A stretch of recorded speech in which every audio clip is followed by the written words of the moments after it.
Panel. Hi. First of all congratulations, जय Hanuman show के लिए एक नई जर्नी जो है आपकी शुरू होने वाली है।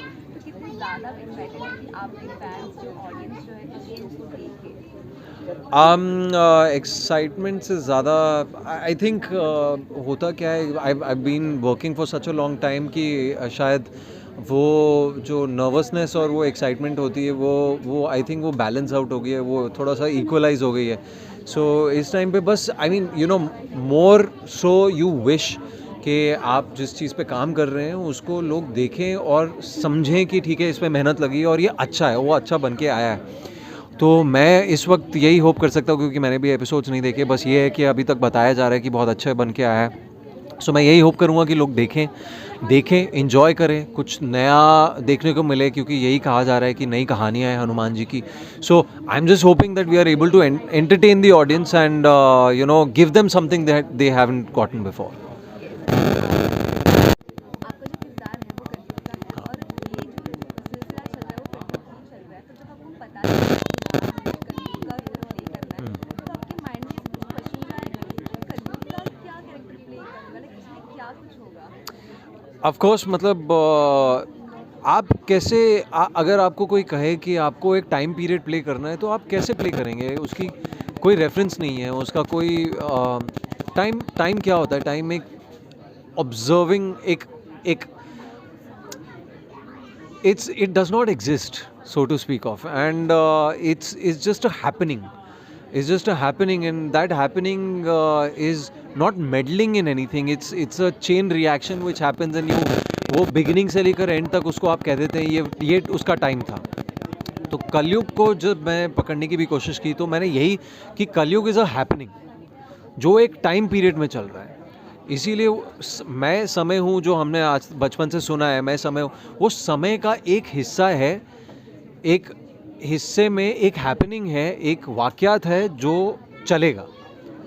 तो ये उसकी मैनिफेस्टेशन जो मैं अपने हिसाब से समझ पाया, जो मैं कर पाया, और कैसे करूं और क्या क्या करूं वो अभी तक सीख ही रहे हैं, अभी तक करने की, क्योंकि कोई रेफरेंस पॉइंट है नहीं.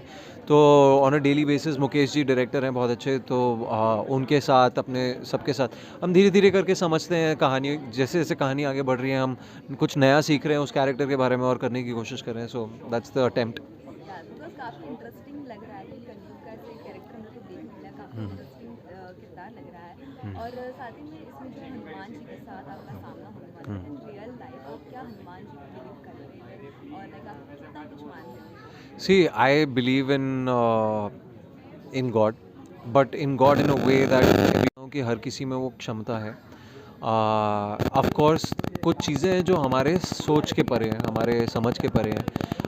अगर हम क्वांटम फिज़िक्स और क्वांटम उसमें भी जाएंगे, साइंस में भी जाएंगे, तो ऐसी बहुत सारी चीज़ें जो हम ऑब्जर्व नहीं कर सकते. ऑब्जर्वेबल यूनिवर्स और नॉन ऑब्जर्वेबल यूनिवर्स, इसका मतलब ये नहीं कि वो एग्जिस्ट नहीं करता. So of course there are powers out there. Of course there are good energies and there are bad energies out there. So I'm sure that there is an energy like Hanuman. There are energies which are there, and but as human beings, जो इस show में भी करने की कोशिश कर रहा है, जब कलयुग आता है तो अपना प्रभाव डालने की कोशिश करता है. और जो रामचंद्र जी ने भी किया, जो जिसका सेफगार्ड हनुमान करने की कोशिश कर रहे हैं, वो ये है कि जो प्रभाव उन्होंने डाला, जो अच्छाई का प्रभाव डाला, वो लोग फॉलो करें. हमारे साथ भी यही होता है ना, हम अच्छी आदतें, कुछ अच्छी चीज़ें कुछ दिन के लिए करते हैं और फिर उसके बाद एक गलत आदत में घुसते हैं तो वो करते ही चले जाते हैं. वो प्रभाव की बात है. और हम फिर वो at the end of the day एक ह्यूमन बीइंग के उस पे आ जाता है कि आप किस प्रभाव की ओर जाएंगे, आप गलत की तरफ जाएंगे कि आप अच्छे की तरफ जाएंगे. और साथ ही में लाइक ऐसे माइथोलॉजिकल शोज जब हम प्ले करते हैं तो उसमें से हम बहुत कुछ सीखते आते हैं। तो उसके बाद में भी क्या कुछ हमारे जीवन में, लाइक आपके रियल लाइफ में क्या कुछ उसमें इम्पैक्ट आता है, बिकॉज आपको बहुत कुछ पता चलने लगता है कि हाँ हाँ ये सब भगवान की चीज़ें होती हैं, तो आपकी लाइफ में कितना कुछ इम्पैक्ट आता है। सी आई टेल यू, एक चीज़ ज़रूर होती है, एक ट्रांसफॉर्मेटिव चीज़ होती है हर एक्टर के लिए. आप जिस भी प्लेटफॉर्म पे हैं, आप टेलीविज़न पे हैं, आप थिएटर पे हैं, आप OTT पे हैं या फिल्म पे हैं, आप जब कोई कैरेक्टर करते हैं, कुछ होते हैं सिर्फ कहानियाँ बताने के लिए होते हैं, तो वो बहुत ही टू डिमेंशनल कैरेक्टर्स होते हैं. बट लेकिन जब कैरेक्टर, वो कोई भी कैरेक्टर करने लगता है और ज़्यादा लंबे समय के लिए करता है, तो ऐसी बहुत सारी चीज़ें होती हैं, ऐसी बहुत सारी सीन्स आते हैं, ऐसे बहुत सारे इवेंट्स होते हैं जो आपके थॉट प्रोसेस को चेंज करते हैं आपको as a person like that is one thing you know we say that actors have multiple personalities but it's not you acquire those personalities. Every character that you do, you take something from that character and you become a newer person. I started out as Akshay, but you know the Akshay that is there, you know, over these years, over these 12 years that I've been acting, has been like something new has been added to me, you know, slowly. So I'm sure that you know अभी तो बहुत कम मतलब time है. And also another thing is that you know when you work on yourself, when you try and meditate, when you try to do all of those things, you start observing rather than becoming. So I've come at a place in my life where I'm attempting to observe rather than you know observe and learn rather than become. So that's an attempt that I'm trying to do. But yeah. या और साथ में ऐसे ज़रूर show में जो है काफ़ी हमारा बहुत ही हैवी टाइम होता है, बहुत कुछ बेयर करना पड़ता है। सो ऐसे में लाइक रोज़ वही चीज़ करना कोई बोरिंग लगता है या बहुत एक्साइटिंग करता है? No, of course. I mean, it's very hard to put on the whole attire and everything. But अब शुरू में 2-2 घंटे लग रहे थे. अब हमने 40 मिनट में कट डाउन कर दिया है. Now we do.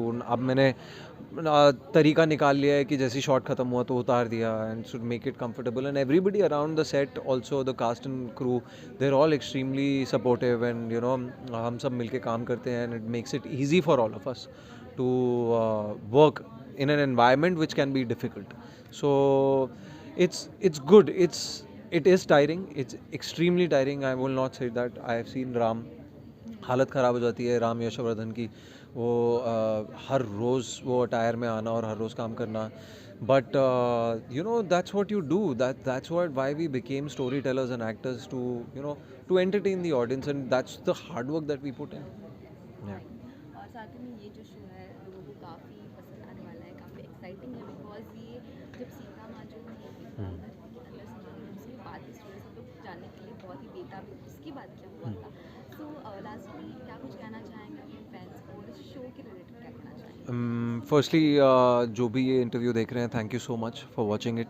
सेकेंडली ये जो शो हम ला रहे हैं मंडे टू सैटरडे दंगल पे 7 PM जय हनुमान वो कुछ नया ज़रूर करने की कोशिश कर रहे हैं. हर कोई बोलता है हमारा शो कुछ नया है. ये कुछ नई स्टोरीज़ लाने की कोशिश कर रहे हैं एक नए नैरेटिव के साथ. Hopefully it will work. Hopefully आप लोगों को अच्छा लगेगा. आप अपने परिवार के साथ देखेंगे और इस शो के साथ जुड़ेंगे और देखते रहेंगे. यही मेरी उम्मीद है and I am thanking you in advance. So thank you so much.